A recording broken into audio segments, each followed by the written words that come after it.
പോയില്ലേ? നിങ്ങൾ എന്തായി കാണിക്കുന്നത്? നിങ്ങൾ എന്തെല്ലാം പറഞ്ഞാലും എനിക്ക് വിശ്വനാഥ് സാറിനെ കണ്ടേ തീരൂ. ദയവ് ചെയ്ത് നിങ്ങളൊന്ന് പുറത്തു പോണം. എന്റെ പണി കളയരുത് പ്ലീസ്.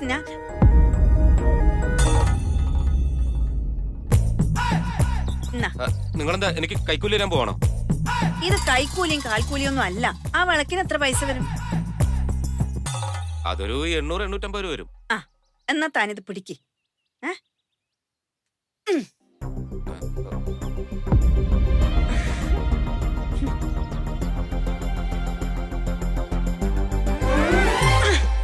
എന്റെ അമ്മോ, നിങ്ങൾ എന്ത് പണിയാ കാണിച്ചു പെണ്ണുപിള്ളേ?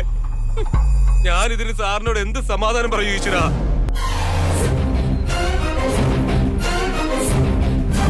കുറെ നേരമായി അകത്ത് കയറണം, സാറിനെ കാണണമെന്ന് പറഞ്ഞ് ഭയങ്കര ശല്യായിരുന്നു ഇവര്. നേരത്തെ സാറിന്റെ കാർ വന്ന സമയത്ത് തള്ളിക്കയറാൻ ശ്രമിച്ചതാ. സാറിനെ കാണാൻ പറ്റില്ലെന്ന് പറഞ്ഞ് ഞാൻ ഇറക്കി വിടുകയും ചെയ്തു. എന്നിട്ടും പോകാതെ തിരിച്ചു വന്നിട്ടാ അവർ ആ ലൈറ്റ് എറിഞ്ഞ് പൊട്ടിച്ചത്. സാറേ, ലൈറ്റ് എറിഞ്ഞു പൊട്ടിച്ചു എന്നുള്ളത് സത്യ. പക്ഷെ ഞാൻ അതിന്റെ വില എത്രയാന്ന് വെച്ചാ ഞാൻ അത് ഇയാളുടെ കയ്യിൽ അഡ്വാൻസ് ആയിട്ട് കൊടുത്തിട്ടാ അത് ചെയ്തേ. കാശ് തന്നത് നേരാ സാറേ.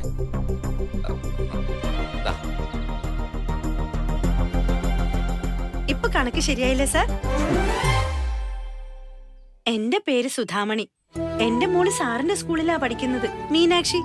മീനാക്ഷി കൃഷ്ണമൂർത്തി. സാറിനെ ഒന്ന് നേരിട്ട് കാണാൻ ഞാൻ കൊറേ പാടുപെട്ടു. എനിക്ക് സാറിനോടൊരു പ്രധാനപ്പെട്ട കാര്യം സംസാരിക്കാനുണ്ട്. ദൈവത്തിനെ ഓർത്ത് അത് കേൾക്കാനുള്ള മനസ്സ് സാർ ഒന്ന് കാണിക്കണം. ശരി, നിങ്ങൾ അകത്തേക്ക് വരും. ഇപ്പൊ എങ്ങനെയുണ്ട്? എവിടെന്ന് വരടാ?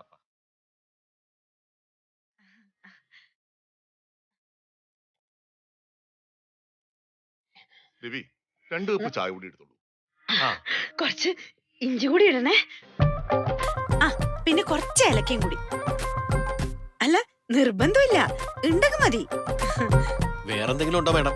ആ, പുതിന ഉണ്ടെങ്കിൽ 2 ഇല, പിന്നെ കറുവാപ്പട്ട് കുറച്ച് കൂടിപ്പോലെ. ചായപ്പൊടി ഇടാൻ മറന്നു പോലെ രവി. ശരി, നമുക്ക് വിഷയത്തിലേക്ക് വരാം. സുധാമണിക്ക് എന്നെ നേരിട്ട് കണ്ട് എന്തോ ഒരു പ്രധാനപ്പെട്ട കാര്യം പറയാനുണ്ട് അല്ലേ? അതെ സാറേ. ആ കാര്യം എന്തോ ആവട്ടെ, പക്ഷെ നിങ്ങൾ അതിനുവേണ്ടി തിരഞ്ഞെടുത്ത മാർഗം, പുറത്ത് കാട്ടിക്കൂട്ടിയത്, അതൊട്ടും ശരിയായില്ല. ശരിയല്ലാത്തത് എന്റെ സമയ സാറേ. ഞാൻ നേരായ വഴിയിലൂടെ സാറിനെ കാണാൻ പലതും ചെയ്തു നോക്കി. ഞാൻ സ്കൂളിൽ പോയി. ആ പ്രിൻസിപ്പൾ സാറിനെ കാണാൻ സമ്മതിച്ചില്ല. പിന്നെ സാറിന്റെ വണ്ടിന്റെ പിന്നാലെ വന്ന് എങ്ങനെയല്ലോ ഈ വീട് കണ്ടുപിടിച്ചു. അപ്പൊ ഉണ്ട് ആ പുറത്ത് നിൽക്കുന്ന തൊപ്പിക്കാരൻ സെക്യൂരിറ്റി എന്നെ കടത്തിവിടുന്നില്ല. സാറിനറിയോ, 2 മണിക്കൂർ പൊരി വെയിലത്താ ഞാൻ ആ റോഡിൽ നിന്ന്.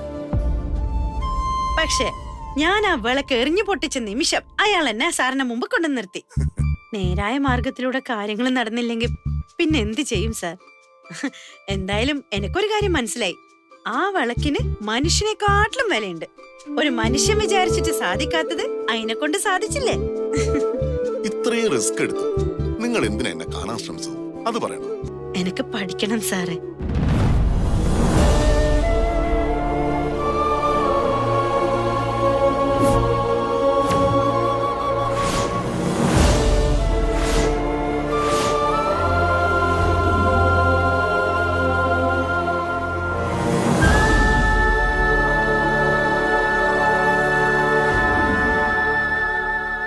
സാറ് നൈറ്റ് സ്കൂളിൽ പഠിച്ചിട്ടാ ഇത്രയും ഡിഗ്രികളൊക്കെ എടുത്തതെന്ന് എനിക്കറിയാം. അതുകൊണ്ട് തന്നെ എനിക്ക് പഠിക്കാനുള്ള ആഗ്രഹം എത്ര മാത്രാണെന്ന് സാറിന് കൃത്യമായിട്ട് മനസ്സിലാവും. അതുകൊണ്ടാ ഈ കാര്യം സാറിനോട് എന്നെ നേരിട്ട് പറയാൻ ആഗ്രഹിച്ചത്. നിങ്ങൾക്ക് വേണ്ടി നമുക്കൊരു നൈറ്റ് സ്കൂൾ നടത്താമെങ്കിൽ എന്തുകൊണ്ട് ഡേ സ്കൂൾ ആയിക്കൂടാ? സർ, ബോർഡ് അത് അക്സെപ്റ്റ് ചെയ്യുമെന്ന് എനിക്ക് തോന്നുന്നില്ല. ഈ റൂമിൽ പോലും ഈ അഭിപ്രായത്തിന് മെജോറിറ്റി ഇല്ലെങ്കിൽ നമ്മൾ അതിനെക്കുറിച്ച് ചിന്തിക്കുന്നതിന് എന്തെങ്കിലും ഒരു അർത്ഥമുണ്ടോ? പക്ഷെ എന്തുകൊണ്ട്? Give me A solid reason. അത്തരത്തിലൊരു സ്കൂൾ തുടങ്ങാൻ നമുക്ക് സ്റ്റുഡൻസ് വേണ്ടേ? ഈ മുതിർന്ന ആൾക്കാരിൽ നല്ലൊരു ശതമാനം പേരും പകൽ എന്തെങ്കിലും പണിക്ക് പോകുന്നവരായിരിക്കും. അവരെന്തായാലും നൈറ്റ് സ്കൂൾ തന്നെ ആയിരിക്കും പ്രിഫർ ചെയ്യുക. അല്ലെങ്കിൽ അവർ ഏതെങ്കിലും കറസ്പോണ്ടൻസ് കോഴ്സ് ചെയ്യുന്നവരായിരിക്കും. ഡേ സ്കൂളിലൊക്കെ ആര് വരാനാ? കൊള്ളാം. ഇത് കോഴിയാണോ മുട്ടയാണോ ആദ്യം ഉണ്ടായതെന്ന് ചോദിക്കുന്ന പോലെ. സ്റ്റുഡൻസ് ഇല്ലാത്തത് കൊണ്ട് അത്തരത്തിലൊരു സ്കൂൾ തുടങ്ങുന്നില്ല. സ്കൂളില്ലാത്തത് കൊണ്ട് സ്റ്റുഡൻസും വരുന്നതുമില്ല.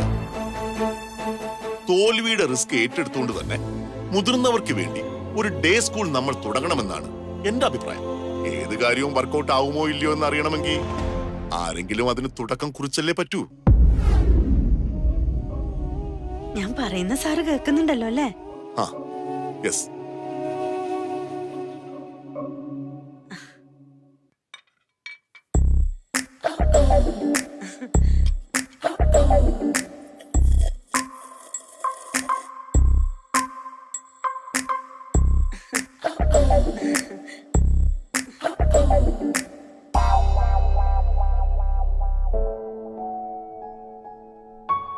എനിക്ക് സാറിന്റെ സ്കൂളിൽ ഒരു അഡ്മിഷൻ. നമ്മുടെ ട്രസ്റ്റിന്റെ കീഴിലുള്ള ഏത് സ്കൂളിൽ വേണമെങ്കിലും സുധാമണിക്ക് അഡ്മിഷൻ കിട്ടും. ശരിക്കും? സത്യാണോ സാർ ഈ പറയുന്നത്? അതെ. എന്നാ ഇതോടുകൂടി എന്റെ എല്ലാ പ്രശ്നവും തീരും. നാളെ തന്നെ ഏത് നൈറ്റ് സ്കൂൾ വേണമെങ്കിലും സുധാമണിക്ക് പോയി അഡ്മിഷൻ എടുക്കാം. അല്ല, നൈറ്റ് സ്കൂളിലാ? യെസ്. ഇല്ല സാർ, അതെനിക്ക് ശരിയാവൂല. അല്ല, ഞാൻ അന്വേഷിച്ച് വേണ്ടെന്ന് വെച്ചതാ. ഒരു സാധാരണ സ്കൂളിൽ ചേർന്ന് പഠിക്കാനുള്ള ഒരു അവസര എനിക്ക് വേണ്ടത്. അതുകൊണ്ടാ ഇത്രയും കഷ്ടപ്പെട്ടിട്ട് ഞാൻ സാറിനെ തേടി വന്നത്. വീട്ടിലെ പെണ്ണുങ്ങൾക്ക് വൈകുന്നേരം എന്തെല്ലാം പണികൾ ഉണ്ടാവും സാർ. ആ നേരത്ത് സ്കൂളെന്നും പറഞ്ഞ് ബാഗും എടുത്ത് ഇറങ്ങിപ്പോന്ന പിള്ളേരുടെ കാര്യം, രാത്രിയിലെ ഭക്ഷണം, പിന്നെ എന്റെ കാറ്ററിംഗിന്റെ കാര്യങ്ങള്, ബാക്കിയുള്ള അടുക്കള പണി ആര് ചെയ്യും സാറേ? ഉച്ചക്ക് ശേഷം 3-4 മണിക്കൂർ മാത്ര എനിക്കൊന്ന് നടന്നു നിർത്താൻ കിട്ടുന്നത്. പിന്നെ രാവിലെയും കഷ്ടി ഒപ്പിക്കാം.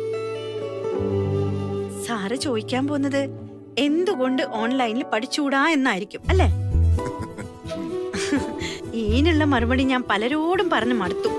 ഈ ലാപ്ടോപ്പ് എന്ന് പറയുന്ന സാധനം തുറക്കാനും അടക്കാനും അറിയാന്നല്ലാണ്ട് അതിൽ ചെയ്യേണ്ട ഒരു പണിയും എനിക്കറിയില്ല. അതിനുള്ള വിവരം എനിക്ക് അറിയായിരുന്നെങ്കിൽ ഞാൻ ഇങ്ങനെ ഒരു ആഗ്രഹമായിട്ട് ഇറങ്ങിത്തിരിക്കൂലല്ലോ സാർ. അതുമല്ല, ഒരു ഗുരു ഇല്ലാണ്ട് എങ്ങനെയാ സാറേ വിദ്യ അഭ്യസിക്കുക? പഠിക്കാൻ വേണ്ടി ഒരുപാട് കഷ്ടപ്പെട്ടിട്ടുള്ള ആളാ സാറെന്ന് ഞാൻ കേട്ടിട്ടുണ്ട്. എന്റെ സങ്കടം സാർക്ക് മനസ്സിലാവുന്നില്ലെങ്കിൽ പിന്നെ ഈ ലോകത്ത് ആർക്കും അത് മനസ്സിലാവില്ല. സാർ എന്റെ അവസ്ഥ മനസ്സിലാക്കണം. എങ്ങനെയെങ്കിലും എന്നെ ഒന്ന് സഹായിക്കണം. നൈറ്റ് സ്കൂളിൽ അഡ്മിഷൻ കിട്ടുന്ന പോലെ അത്ര എളുപ്പമല്ല ഡേ സ്കൂളിലെ കാര്യം. അതിന് അതിൻ്റെതായ ചില ചിട്ടവട്ടങ്ങളൊക്കെ ഉണ്ട് സുധാമണി. 9ാം ക്ലാസ് വരെ പഠിച്ചിട്ടുണ്ടെന്നല്ലേ പറഞ്ഞത്? അതെ സാറ്, മലയാളം മീഡിയ. സുധാമണി ഒരു കാര്യം ചെയ്യും, പഠിച്ച സ്കൂളിൽ നിന്നും ട്രാൻസ്ഫർ സർട്ടിഫിക്കറ്റും 9ാം ക്ലാസ്സിലെ മാർക്ക് ഷീറ്റും ഒന്ന് സംഘടിപ്പിക്കും. ബാക്കി നമുക്ക് നോക്കാം. ഈശ്വരാ, ഇനി അതിനു വേണ്ടി നാട്ടിൽ പോണ്ടി വരുമല്ലോ. ഇനി പോയാൽ തന്നെ ഇത്രയും കാലത്തിന് ശേഷം ഇതെല്ലാം ഏടുന്ന് കിട്ടാനാ?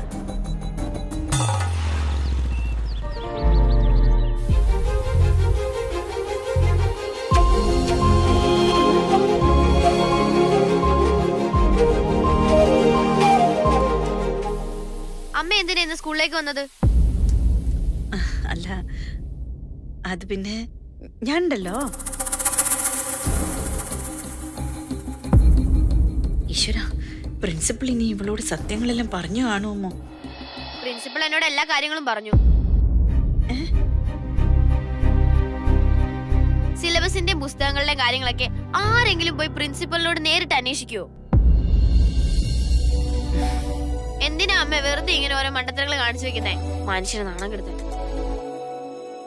ഇനി വല്ലതും അന്വേഷിക്കാനുണ്ടെങ്കിൽ എന്നോട് പറഞ്ഞാ മതി. അല്ല, ഇനി നേരിട്ട് തന്നെ അറിയണമെങ്കിൽ ക്ലാസ് ടീച്ചറിനെ കണ്ടാ മതി. പോയിരിക്കുന്നു പ്രിൻസിപ്പളിനെ കാണാൻ. ഈശ്വരാ, ഇപ്പോഴേ ഇതാ അവസ്ഥയാണെങ്കിൽ എന്റെ അഡ്മിഷന് വേണ്ടിട്ടാ ഞാൻ ചെന്നേന്നും കൂടി ഇവൾ അറിഞ്ഞ തച്ചു ഒന്ന് കെട്ടിത്തൂക്കിയനെ.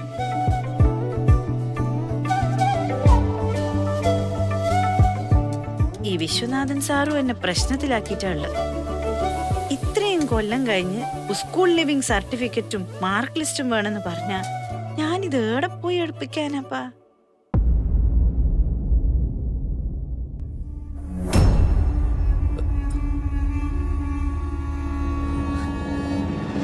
പ്രസന്റേഷൻ അവിടെ പോയി. ഞാനത് സേവ് ചെയ്താണല്ലോ. സാറേ, നീ എന്റെ ലാപ്ടോപ്പ് എടുത്തായിരുന്നോ? ഇല്ല ഏട്ടാ. എന്തേ? വളരെ ഇമ്പോർട്ടന്റ് ആയിട്ടുള്ള ഒരു ഫയൽ മിസ്സിംഗ് ആണ്. നാളെ എനിക്ക് പ്രസന്റേഷൻ ഉള്ളതാ. ആ അതെങ്ങനെ മിസ്സാവാനാ? ചേട്ടാ സേവ് ചെയ്തില്ലായിരുന്നോ? ഞാൻ സേവ് ചെയ്തതാണെന്നേ, ആ ഫോൾഡറെ കാണുന്നില്ല. ഇനി മീനു എടുത്ത് കളിച്ച് കളഞ്ഞതാണോന്ന് അറിയാനും വയ്യ.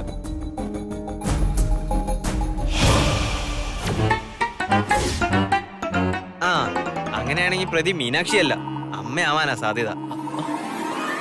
അമ്മയോ? അതെ, അമ്മ നേരത്തെ ലാപ്ടോപ്പും തുറന്ന് എന്തോ ചെയ്യുന്നുണ്ടായിരുന്നു. ചോദിച്ചപ്പോ അച്ചാറിന്റെ റെസിപ്പി എന്തോ തപ്പുന്നെന്നാ പറഞ്ഞ. അമ്മേ, അമ്മേ, അമ്മേ, അമ്മേ, എന്താടാ ഇങ്ങനെ വിളിച്ചു കൂക്കുന്നേ?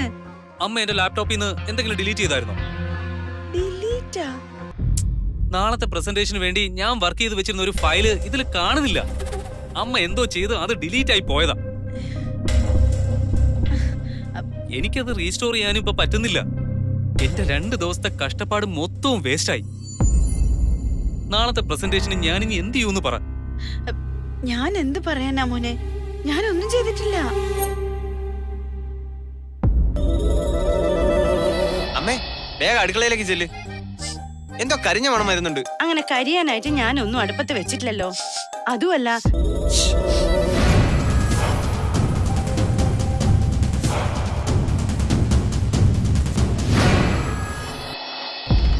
ആ ലാപ്ടോപ്പിൽ അച്ചാറിന്റെ റെസിപ്പി തിരയുന്ന തിരക്കിൽ എന്റെ ഒരു ഷർട്ട് അമ്മ കരിച്ചു കളഞ്ഞു. അതുപോലെ ബാലുവേട്ടന്റെ പ്രസന്റേഷനും അമ്മ തന്നെ ഡിലീറ്റ് ചെയ്ത് കാണും. അമ്മ മനഃപൂർവ്വം ചെയ്തെന്നല്ല, അമ്മയുടെ കൈതട്ടി ഡിലീറ്റ് ബട്ടൺ ഞെങ്ങിപ്പോയതാവും. ഏതായാലും ഏട്ടന്റെ പ്രസന്റേഷൻ അമ്മ കാരണം തന്നെയാ പോയത്, അതെനിക്ക് ഉറപ്പാ.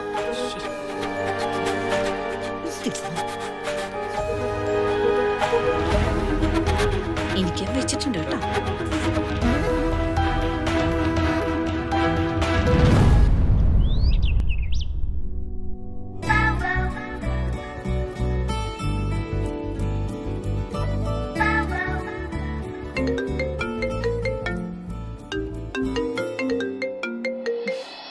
ഹലോ ബാലു. അപ്പോ there is a problem. എന്താ ബാലു, എന്തു പറ്റി? അമ്മ എന്റെ ലാപ്ടോപ്പിൽ നിന്ന് നമ്മുടെ ആ പ്രസന്റേഷൻ ഡിലീറ്റ് ചെയ്ത് കളഞ്ഞു. വാട്ട്? ആന്റി പ്രസന്റേഷൻ ഡിലീറ്റ് ചെയ്ത് കളഞ്ഞെന്നോ? It happen by mistake. അപ്പോ നാളത്തെ presentation? I have no idea. എന്ന് പറഞ്ഞാൽ എങ്ങനെയാ? നമ്മൾ ചോദിച്ചു വാങ്ങിയ പ്രോജക്റ്റ് അല്ലേ. നാളെ ആ മഹേശ്വർ റാവുന്റെ മുന്നിൽ പോയി നമ്മൾ എന്ത് എക്സ്ക്യൂസ് പറയും?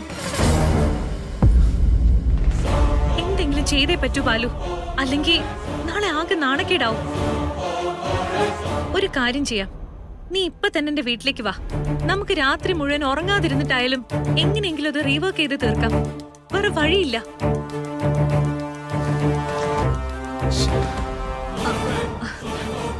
നാളത്തെ പ്രസന്റേഷൻ ഫയല് കേട്ടു, മനസ്സിലായി. ആ സ്ത്രീക്ക് ഇത് എന്തിന്റെ കേടാ? ഞാൻ ഇപ്പൊ തന്നെ അപർണയുടെ വീട്ടിലേക്ക് പോവാ. ഇന്ന് രാത്രി മുഴുവൻ ഒരുമിച്ച് ഞങ്ങളിരുന്ന് പണിയെടുത്താലേ കാര്യങ്ങൾ എന്തെങ്കിലും ഒരു കരക്കെത്തിക്കാനാവും. ഇനിയെങ്കിലും അറിയാൻ പാടില്ലാത്ത കാര്യങ്ങൾ അമ്മ ദയവ് ചെയ്ത് ചെയ്യാൻ പോകരുത്.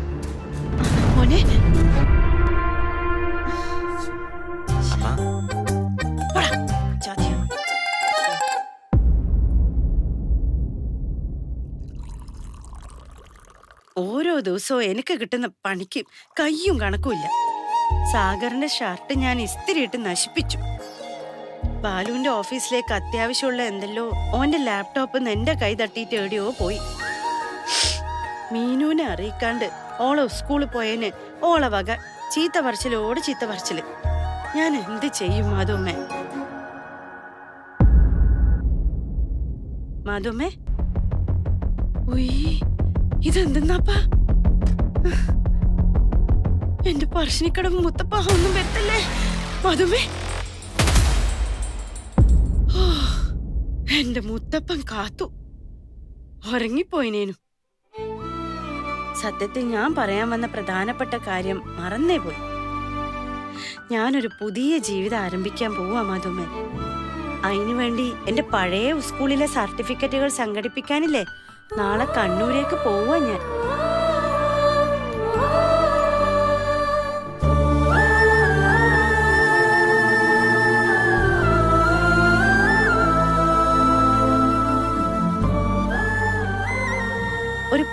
യാത്ര തുടങ്ങാൻ ഞാൻ. മാധവൻ പറഞ്ഞെന്ന ഇങ്ങളെ കഥയാ എന്റെ ഈ യാത്രേന്റെ ബലം. മുന്നോട്ടുള്ള വഴിയും ഈ പാവത്തിന് കാണിച്ചു തന്നെ. സുധേച്ചി ഇവിടെ ഉണ്ടായിരുന്നോ? നീ വന്നിട്ട് ഇറങ്ങാന്ന് വിചാരിച്ചതാ. നാളെ യാത്രയും കൂടി ഉള്ളോണ്ടാ ഇന്ന് മാധവമ്മേന്റെ കൂടെ നിൽക്കാൻ എന്നെ ഏൽപ്പിച്ചത്. മാധവമ്മ നല്ല ഉറക്കത്തിലാ. അല്ല, ഞാൻ നേരത്തെ ചോദിക്കണമെന്ന് വിചാരിച്ചതാ. എന്തു പറ്റി? ഒരു മുന്നറിയിപ്പും ഇല്ലാതെ പെട്ടെന്ന് നാട്ടിലേക്ക് ഒരു യാത്ര. അവിടെ ആർക്കെങ്കിലും എന്തെങ്കിലും? ആടെ ആർക്കും ഒരു കുഴപ്പമില്ല. ഈടെയുള്ള ചില കുഴപ്പങ്ങൾ പരിഹരിക്കാൻ വേണ്ടിട്ടാ ഞാൻ അങ്ങോട്ട് പോകുന്നത്. ഈ യാത്ര എല്ലാ പ്രശ്നങ്ങൾക്കും പരിഹാരമാവും മഞ്ജുളെ. ഇവിടുത്തെ കാര്യങ്ങൾ നോയിക്കോണേ. വീട്ടിലും ഇന്റെ ഒരു കണ്ണു വേണം. അതൊക്കെ ഞാൻ ഏറ്റു. ചേച്ചി ധൈര്യമായിട്ട് പോയിട്ട് വാ. മാധവമ്മക്ക് കുടിക്കാനുള്ള പാലുണ്ട് ഇടാ, അടച്ചു വെച്ചേക്കണേ.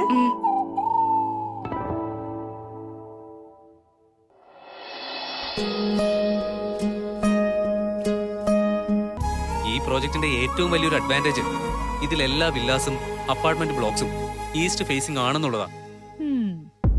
നീ എഞ്ചിനീയറിംഗ് ആണോ വാസ്തുവിദ്യയാണോ പഠിച്ചത്? ഏയ് അതല്ല കാര്യം.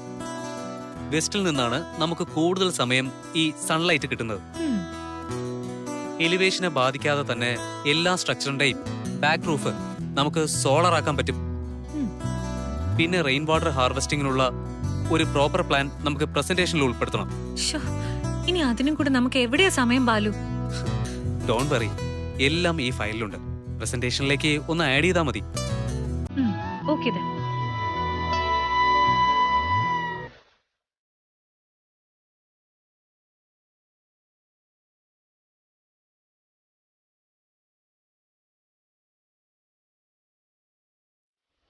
അപ്പോ ഇതൊന്ന് നോക്കി.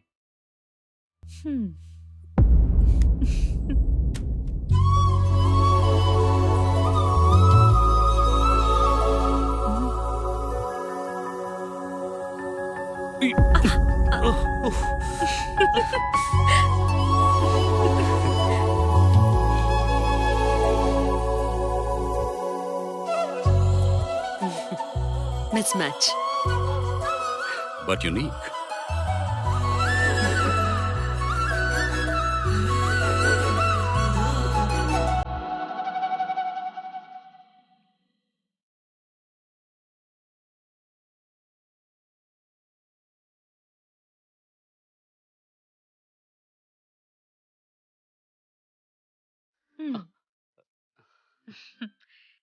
ഈ പ്രോജക്റ്റിന്റെ ഫൈനൽ അപ്രൂവൽ ആവുന്നതോടുകൂടി നമ്മുടെ എല്ലാ പ്രശ്നങ്ങളും തീരും ബാലു. കൊള്ളാം. എനിക്ക് പിന്നെ കാര്യങ്ങളൊക്കെ എത്ര ഈസി ആയിരുന്നു. വിചിത്രമായ ഒരു കാര്യം എന്താണെന്ന് വെച്ചാ, ഇതുപോലുള്ള വലിയ വീടുകൾക്ക് പിന്നിൽ പണിയെടുക്കുന്ന പലരും സ്വന്തമായിട്ട് വീടില്ലാത്തവരാണ്.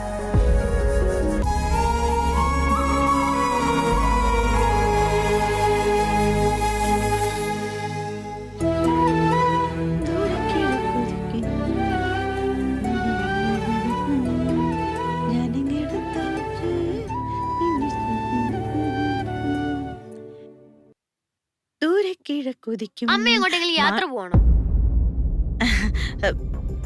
അത്യാവശ്യമായിട്ടൊന്ന് കണ്ണൂർ വരെ പോണം. ഇതെന്താ ഒരു മുന്നറിയിപ്പും ഇല്ലാതെ പെട്ടെന്ന്? അത് കൊള്ളാം. ഞാൻ ജനിച്ചു വളർന്ന സ്ഥലത്തേക്കൊന്ന് പോണം തോന്നിയാ എന്താ ഇത്ര പ്രശ്നം നിനക്ക്? പ്രശ്നമൊന്നുമില്ല, പക്ഷെ പെട്ടെന്ന് എന്താ അമ്മയ്ക്ക് ഇങ്ങനെ തോന്നാൻ? എടാ, ഞാൻ 2 ദിവസത്തിനുള്ളിൽ തിരിച്ചു വരും. അതുവരെ ഇങ്ങക്ക് ആവശ്യമുള്ള എല്ലാ ഏർപ്പാടും ചെയ്തു വെച്ചിട്ടാ ഞാൻ പോകുന്നത്. അതുകൊണ്ട് ഇങ്ങക്ക് രണ്ടാക്കും ഒരു ടെൻഷനും വേണ്ട, മനസ്സിലായാ? അതൊക്കെ അവിടെ നിൽക്കട്ടെ. അമ്മ എന്തിനാ പോകുന്നല്ലേ ചോദിച്ചത്. അമ്മ എന്താ അതിനുള്ള ഉത്തരം പറയാതെ അതും ഇതും പറഞ്ഞോണ്ട് നിൽക്കുന്നേ?